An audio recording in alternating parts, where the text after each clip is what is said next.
De la matinale sur NC Première.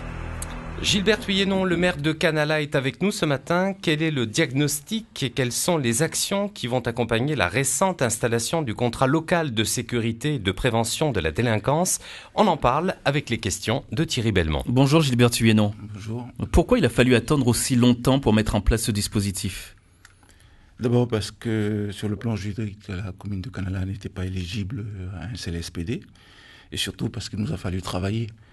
Travailler d'abord en amont avec l'aide d'un sociologue, John Passa, qui est originaire du pays, qui nous a permis d'avoir une vision un peu plus claire des choses qui se passent sur la commune.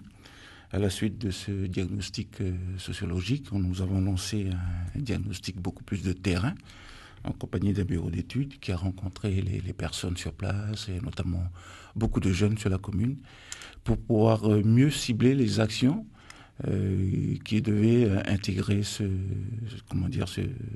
contrat local. Oui, 2 études de terrain, donc, l'une par un cabinet privé, l'autre par le sociologue John Passa, vous l'avez dit.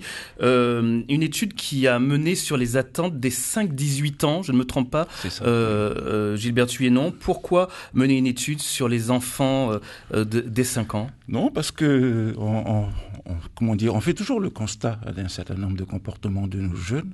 On fait toujours le constat en disant que l'on focalise ces dérives là sur notre jeunesse. Il se trouve que c'est pas le cas, c'est pas tout à fait le cas. Certes, ce sont des jeunes, mais c'est une infime partie de la population, moins d'1% de la population. Donc c'est une jeunesse à la dérive, certes, mais ce n'est qu'une petite partie de la population. Par contre, elle fait des dégâts.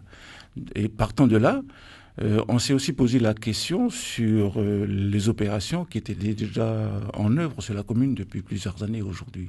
Est-ce que ces actions étaient bien opérées? Est-ce qu'on avait choisi les bons créneaux? Il se trouve qu'il fallait simplement les compléter, mieux les animer, et puis les compléter avec certaines nouvelles actions et puis certains autres interlocuteurs. La commune, les actions administratives et politiques ne suffisent plus dans notre commune, parce que les parents font leur travail. Moi, j'estime que les parents, globalement, font bien leur travail. Les institutions font leur travail. Il y a pourtant cette petite partie de la jeunesse qui part... partie qui est à la dérive, et puis on a ciblé un certain nombre de carences. Et dans ces carences-là, il y a aussi l'action des églises de Nouvelle-Calédonie qui a été relevée. Nous sommes effectivement une population, la population kanak dans son ensemble, une population très, très spirituelle, si je dois dire. Croyante. La charge de la culture kanak, quelque part, il y a aussi une partie fortement culturelle. Et c'est vrai que la commune de Canala, nous avons un peu négligé cette part dans la vie de nos Alors, enfants. cette partie des jeunes qui part à la dérive, comme vous dites, c'est parce qu'elle n'est pas assez encadrée. Ce sont les conclusions qui sont sorties de ces 2 études.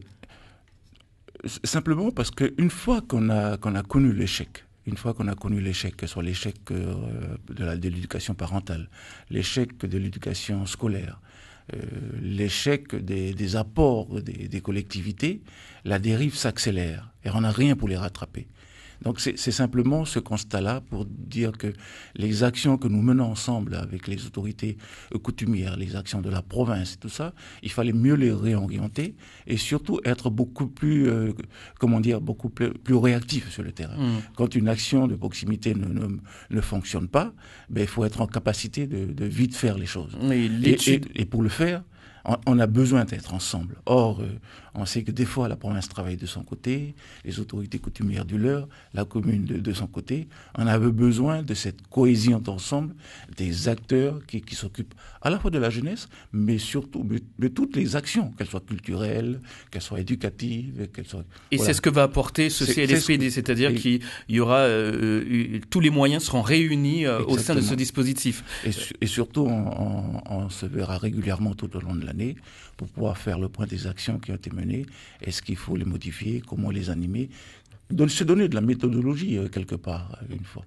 Mais ce qui est sûr, c'est que le constat des 2 diagnostics, des 2 études qu'on a parlé, c'est qu'il y a une carence auquel on n'a pas donné des réponses et qui fait qu'une partie de notre jeunesse par la dérive. C'est bien beau de poser le diagnostic, c'est essentiel, mais est-ce que ce ne sera pas seulement un lieu de débat, de réflexion?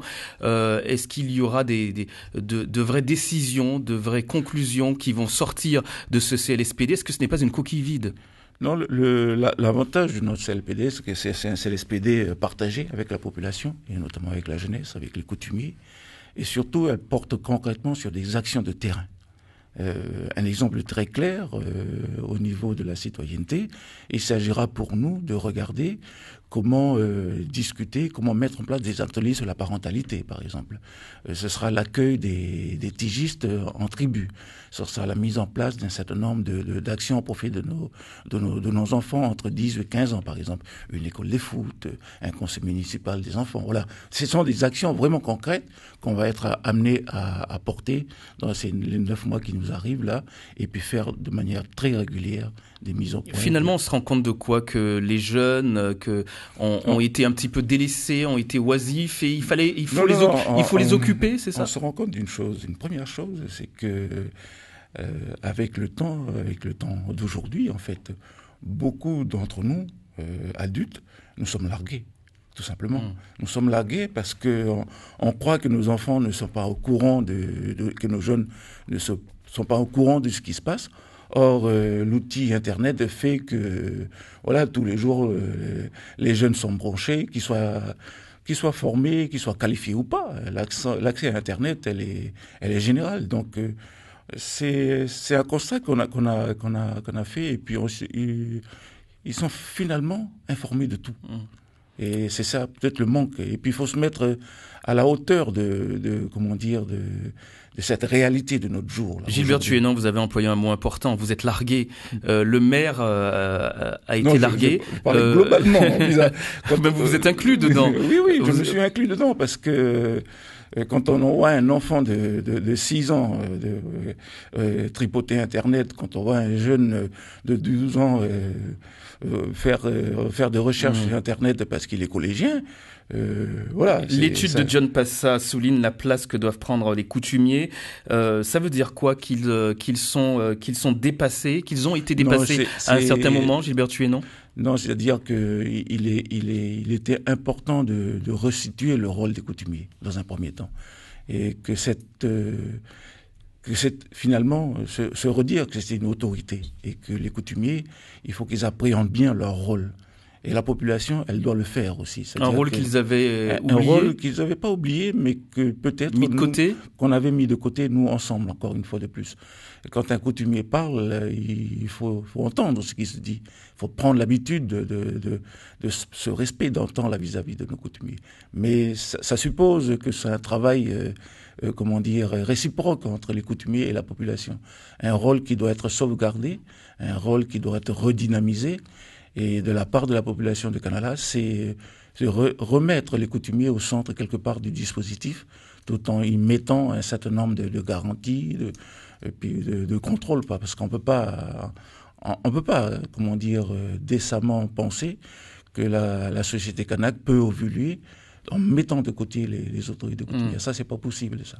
Mais ça suppose aussi, qu'une fois de plus, que les coutumiers se mettent au fameux niveau dont je parlais tout à l'heure. On a aujourd'hui la nécessité d'être ensemble, de travailler ensemble, mais surtout de faire attention à ce qu'on fait, à ce qu'on dit, et aussi à son comportement. Les coutumiers doivent se réveiller. À son comportement. C'est un petit peu ce que vous dites. À son comportement, quelque part. Comment un coutumier peut-il parler à notre jeunesse si c'est quelqu'un qui boit, si quelqu'un qui a des comportements déviants? Voilà, c'est de ça que je parle. Se mettre au niveau, ne pas être largué.